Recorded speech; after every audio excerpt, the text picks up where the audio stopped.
Don't try to with me. Now, what did your mom say? I'm not trying to with you. The boy you see here is 8-year-old Ricky Tokars. 2 years before this footage was recorded, Ricky was celebrating Thanksgiving with his family. He lived with his younger brother, Mike, his dad, Fred, and his mother, Sarah. They are what some would call the picture-perfect family. But Ricky's life would take a horrifying turn for the worse on November 29th, 1992. I sort of seen if my mom was like still awake or if she was dead, and then I woke my brother up and You left your brother up? yeah, and then I told her we have to go get help, and then we went to go get help. After getting home from their holiday trip, little Ricky and Mike could only watch in horror as their mom was killed right in front of them. Investigators immediately turned to her husband, Fred, a high-profile attorney. I'm sorry to think of the lifestyle that I was losing. Not only my wife, but my whole lifestyle. But they confirmed that he was still out of town that night, and Ricky and Mike could still be in danger. Sarah was afraid for her life. She thought that she knew too much. But even after her murder, Sarah provides the clues that protect her kids and reveal the truth about the mastermind behind it all. He killed her, but he didn't silence her. She got the last word. The year is 1992. In East Marietta, Georgia, an Atlanta suburb, 6-year-old Ricky Tokars lives with his mom, Sarah, his dad, Fred, his 4-year-old brother, Mike, and their dog, Jake. Fred is a successful criminal defense attorney with his own practice, and Sarah is a stay-at-home mom who loves her kids more than anything. She was always there for us, always very compassionate, understanding. She was like over the moon with those little babies. I mean, she was just so devoted to them, so just loved them, and they just adored her. It's November 25th, 1992. The Tokars join Sarah's family, the Ambrescos, for Thanksgiving in Florida. Every gathering is a big, joyful reunion between the 7 sisters and each of their families. Fred has to leave for a meeting in Alabama, so he tells Sarah he'll go back home separately. November 29th, 1992. The Ambrescos have a family tradition to gather and wave goodbye as everyone leaves the house. Everyone is in good spirits, as soon enough, they will reunite for Christmas. Sarah and her boys say goodbye as they get ready for their 8-hour journey back home. My mom and dad said that as they were pulling away, Sarah and the boys were singing back to them, "I'll be home for Christmas." And I never saw her again. Late that night, police get a call about 2 young boys showing up on a stranger's porch, shivering and covered in blood. The kids are desperate, tearfully saying their mom needs help. Police rush to the neighbor's house and search the area. They find a white car, abandoned in a ditch, and their fears are confirmed. After getting closer, they realize there's a body of a woman inside, 39-year-old Sarah Tokars. Investigators have very little information to go on. After searching the car, police go back to the Tokars' home to look for any clues that could help them catch the killer. At first, the scene appears to be a burglary gone wrong, but as they investigate the house further, they realize there's more to the story. There are no signs of forced entry. The door from the patio to the kitchen was actually unlocked, but detectives learn that the lock was already broken before that night. The more they find, the less sense it makes. Burglars generally don't want to see people, so if someone's pulling in the front of a house, they're usually jumping out the back door and getting out of there. Drawers had been pulled out and things like that, but there was nothing obvious that was taken. And there certainly were things in there that were valuable that a burglar would take. It was clear to me that this was a staged scene. 6-year-old Ricky and his little brother Mike just witnessed the unimaginable. They are overwhelmed with shock and confusion, but police have to turn to Ricky for answers, and he is able to be strong for his mom. He gives a brief description of what just happened to them, explaining they were kidnapped from their home before their mom was shot. The gunman was a black male. He really couldn't tell an age at that time. Rick described the gun that he was armed with as a pirate gun. I don't know how much worse you can get. The boys might have escaped death, but they're not safe yet. And as the only witnesses to the attack, the investigators worry the kids could be the next target. They ask Ricky where his dad is, and he says he's out of town. Detectives learn he's staying at a motel nearly 200 miles away in Alabama. They're able to contact him and tell him that his wife has been murdered. Visibly upset by the news, Fred Tokars breaks down. He was just a physical wreck, just crying uncontrollably. I remember thinking of this poor guy. Ricky and Mike stay with their other relatives while their dad is out of town. As the family struggles to process the news, Ricky asks if they'll be able to go see their mom in the morning. I remember saying, when my mom gets out of the hospital, she said she's not going to be out of the hospital. She died. I remember thinking our dad had been there to save the day. Ricky and Mike are overwhelmed with emotion. Their mom is gone, and her killer is still on the loose. Police want to give the boys closure and bring their mother's killer to justice, but nobody can think of a reason why anyone would want Sarah killed. Investigators wonder if the murder could be linked to Fred's work instead. We asked him about all his clients and his business partners, one after another. He listed business partners, clients for 3 hours. No idea who may have killed Sarah. Fred Tokars paints his relationship with Sarah as the perfect marriage, but suspicion quickly turns on Fred himself, as Sarah's family already knows more about the true relationship between the two. In 1985, 7 years before her death, Sarah Ambresco is 32 years old when she marries Fred Tokars, a successful and ambitious district attorney. I remember saying he puts the bad guys in jail. I think she was so proud of that. From the outside, it seems like the Tokars have an idyllic life. Over the next 3 years, they welcome their 2 little boys, Ricky and Mike. However, the marriage starts to crumble when Fred makes a career change. He opens his own private law practice, and he becomes a criminal defense attorney. I remember my father not being around very much. At the time, it's just dad works, and that's the kind of thing you accept. Fred's absence in the family's life events is becoming the norm, and Sarah becomes suspicious of his work life. Sarah confides to her sister that at home, she would often answer the phone and the caller would immediately hang up. She is scared for her family. Fred tells her that no danger would ever come to them. But in 1989, when Ricky is only 3 years old, Fred's promise is already falling apart. My brother found a pistol under the floorboard of the passenger seat of the car. It scared her to death. Something was really wrong. I think her first instinct was to protect my brother and I. Thankfully, the gun doesn't go off or hurt Ricky, but Fred's dangerous and secretive lifestyle is now directly threatening the boys. Sarah thinks of how much worse the outcome could have been, and she's terrified for them. Fred quickly gets controlling and abusive, and the whole family suffers. You're asking me what memories I have of my parents when I was young, and really the only thing I can think of is fighting. It wasn't like a nice household. She tried so hard in the beginning to try to make everything be even and at peace for the boys so that they didn't have to grow up in a house of all fighting and yelling and things like that. With Fred's constant absence, Sarah also suspects her husband is having an affair. She wants a divorce, but Fred tells her she would never be able to take the kids. Sarah decides to hire a private investigator to gather evidence against him. The investigator brings proof that Fred is indeed cheating on Sarah, but she wants to find more against him, willing to put herself in harm's way to make sure her boys are safe. When he's out of the house, Sarah searches his office. He doesn't let her go in there, and she's about to find out why.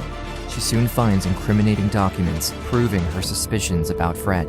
Sarah told her sisters that she kept these documents as insurance in case they got a divorce and he tried to take custody of the children. Then she was going to use these documents to prove that Fred was into illegal activities. She gave the papers to my sister Chrissy, and she told Chrissy, if anything happens to me, make sure to take those papers to the police. After Sarah's death in 1992, Chrissy still has copies of the documents, and she brings them to the detectives assigned to her sister's murder case. Police realize Fred was already under the FBI's radar for an investigation involving money laundering, but the documents don't prove he was involved in Sarah's murder, and they're back to square one. Fred has custody of Ricky and Mike, and a killer is still on the loose. The kids are afraid of the dark and going into the house, wondering if the attacker could be waiting for them inside. In the meantime, Sarah's family refuses to give up. Her dad John helps bring the family together, motivating them to keep fighting for the truth and for the safety of her kids. He said, I'm an old man. I may not live to see this solved, so you girls have to make sure that this is what we're going to do as a family. This is something for us to do to try to help and make sure that someone else's sister or loved one can't get hurt like this, and that's what we're going to do. Won't rest until we can get some justice. Desperate for answers, Sarah's family and friends gather a reward for any information regarding her murder. Nearly a month after the attack, a woman takes the bait. She calls the police and gives up her brother, a man named Curtis Rower. He had come home that evening and had blood on his tennis shoes and on his clothing and had basically confessed to shooting a woman. Curtis Rower is a drug addict with a history of crime. Police arrest him on December 23, 1992, 24 days after Sarah's murder. Investigators don't know if he has any motive for killing her. They will need more information from him for any hope of finding the truth and protecting the kids. During the interrogation, Rower asks if he can make a phone call. I said, who you want to call? He said, I want to call my grandmother. So I sat there and let him call his grandmother. And he hangs up. And Curtis Rower said, my grandmother told me to tell the truth. Curtis Rower admits to shooting Sarah, but he says he's not the one who planned the attack. He names a man who he claims paid him $5,000 for the job, Eddie Lawrence. Lawrence is arrested the same day, but he won't reveal anything to the police. They're not convinced they have the full story. They soon discover that Eddie Lawrence went to Fred Tokar's over legal issues, and the two men also became business partners. Police have finally found a connection to the Tokars, and investigators are surprised Fred never talked about his business partner during his interrogation. They bring him in again for questioning. You know that man? It's Eddie Lawrence. This man was never mentioned. Well, I'm not sure if I understand what you're talking about. You never told me anything about Eddie Lawrence. Well, you never asked me anything about it. Detectives also learned that before Sarah's death, Fred took out 3 separate life insurance policies on her, totaling $1.75 million. Investigators are now convinced that Fred had something to do with his wife's murder. But with all his money and connections, they need to make sure they can prove his guilt before they arrest him. We had to just be so careful with the boys because we felt that the boys were not safe with Fred. Suspicion is mounting against Fred, and he still has custody of the kids. Ricky and Mike live in fear, constantly worried that someone will come take them again. But it could be the man who's taking care of them who poses the biggest threat. Police won't be able to take any action unless Eddie Lawrence, Fred's business partner, starts to talk. It's December 24th, 1992, the day after the arrests of Curtis Rower and Eddie Lawrence. Fred and his boys are in Florida for Christmas. The Ambrescos want to take the kids out to try to cheer them up. Fred tells them he doesn't feel up to it and prefers to stay at the motel to rest. As hours pass, the family doesn't receive any news from the boy's father. Worried, Sarah's dad, John, goes to check on him. When he knocks on the door and doesn't get a response, John calls the manager to get the key. They open the door and find him laying on the bed, unconscious. A pill bottle is on the bedside table, along with a note. John hurries to his son-in-law to revive him. Fred is rushed to the hospital where doctors are able to save his life. A week later, he holds an unusual press conference. I emphatically deny any involvement in my wife's murder, and any suggestion that I might have been involved in any way deeply hurts me. I became very depressed and started to think of the lifestyle that I was losing. Not only my wife, but my whole lifestyle. Unfortunately, I did something to put my life in danger. Months go by without any new development until July of 1993. 8 months after Sarah's murder, Eddie Lawrence finally starts to cooperate with the police. He confesses that Fred Tokar's hired him to kill his wife because she knew too much about his criminal activity. Lawrence couldn't go through with it, so he hired Curtis Rower to finish the job. Eddie even went to Fred and said, why don't you just divorce the woman? Fred said, that's not going to do. That's not going to keep her quiet. She knows too much. And Eddie would even say, well, what about your 2 sons? That's when Fred said, well, they'll get over it. They're 4 and 6 years old. They'll get over it. We knew that we were dealing with Fred being the mastermind behind his wife's murder. With Eddie Lawrence's confession, police finally have enough to catch Fred Tokar's. The news is spreading to the Ambresco family, who are terrified for Ricky and Mike. Fred is with his sons at his mother's condo in West Palm Beach, Florida, and there's no telling what he'll do when the police close in. They have to find a way to lure him outside and arrest him without putting the kids in danger.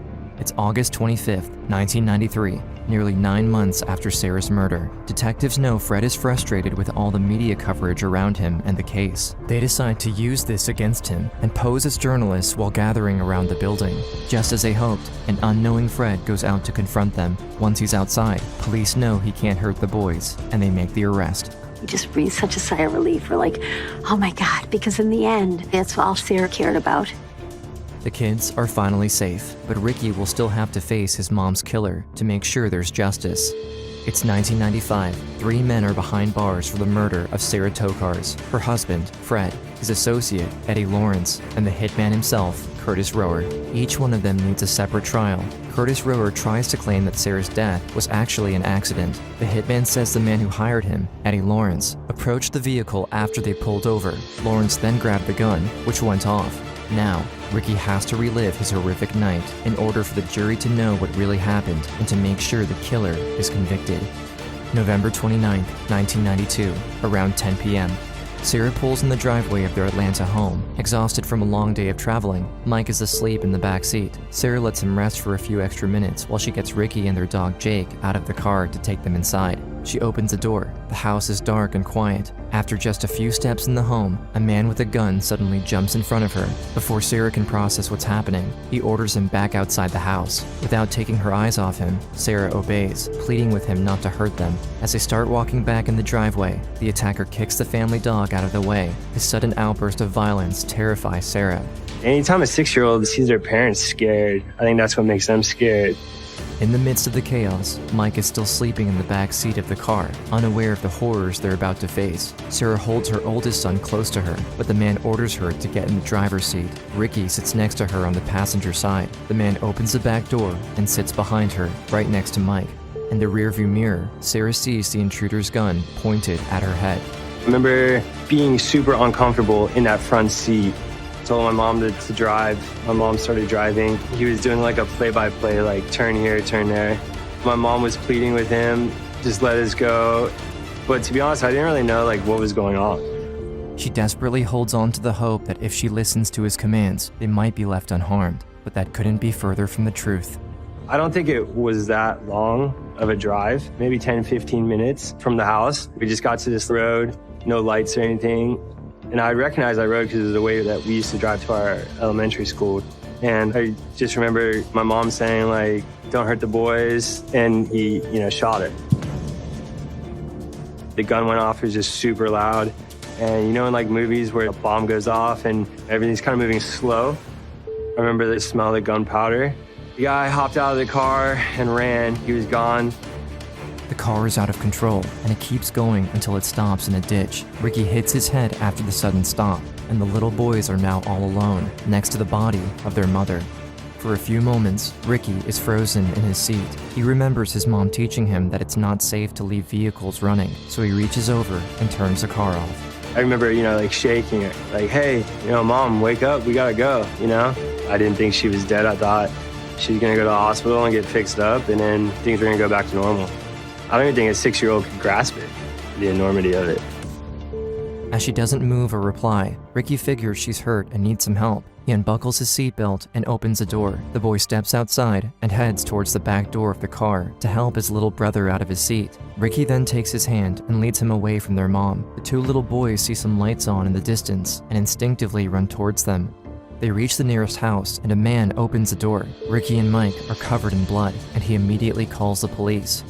February 27, 1995, back at the courthouse, now 8-year-old Ricky bravely takes the stand to testify against the man who shot his mom. He remembers what the gunman said to her in the moments leading up to the attack and what it was like just after she was shot. Don't try to f with me.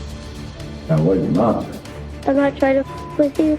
I sort of seen if my mom was like still awake or she was dead, and then I woke my brother up and You woke your brother up? yeah, and then I told him we had to go get help, and then we had to go get help. Ricky went through unimaginable trauma at a very young age, but when the defense questions how well a little boy could remember what happened, he firmly stands his ground. Yeah, but like how you the first time you hit a home run, like that, you always remember that, don't you? Yeah, it sticks out in your memory, don't it? Yeah, and that's what it was with my mom. With the help of Ricky's testimony, Curtis Rower is sentenced to life without parole, and he will never hurt anyone again. 2 years later, during his dad's trial, Ricky doesn't have to face his father in court, but they read a full transcript of his testimony to the jury. We, the jury, find beyond a reasonable doubt that the offender caused or directed another to commit murder. Fred Tokars and Eddie Lawrence are both sentenced to life in prison. After Fred's arrest, Ricky and Mike move in with the Ambresco family. Sarah's parents raise the two boys with love, and they don't have a relationship with their father.